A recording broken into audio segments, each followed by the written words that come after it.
Τα Χριστούγεννα είναι άρρηκτα συνδεδεμένα με γλυκίσματα όπως μελομακάρονα, κουραμπιέδες, δίπλες, πανετόνε και άπειρους γλυκούς πειρασμούς.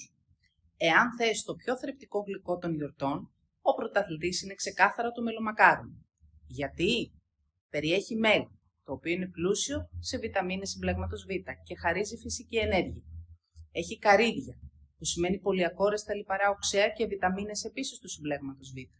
Ελαιόλαδο, μονοακόρεστα λιπαρά οξέα και βιταμίνη Ε, δηλαδή δυνατή αντιοξειδωτική δράση. Έχει χυμό πορτοκαλιού, extra boost, βιταμίνη C. Έχει μπαχαρικά όπως κανέλα και γαρίφαλο, με ισχυρή αντιοξειδωτική προστασία. Το ένα μελομακάρονο, στα 30 γραμμάρια, έχει περίπου 120 θερμίδες. Πώς να το απολαύσεις σωστά? Μη το τρως μόνο του. Προτίμησέ το μετά το φαγητό για πιο σταθερό ζάχαρο. Ή συνδύασέ το με ένα φρούτο για καλύτερο κορεσμό και ισορροπία. Ακολούθησέ με για περισσότερα χριστουγεννιάτικα διατροφικά tips.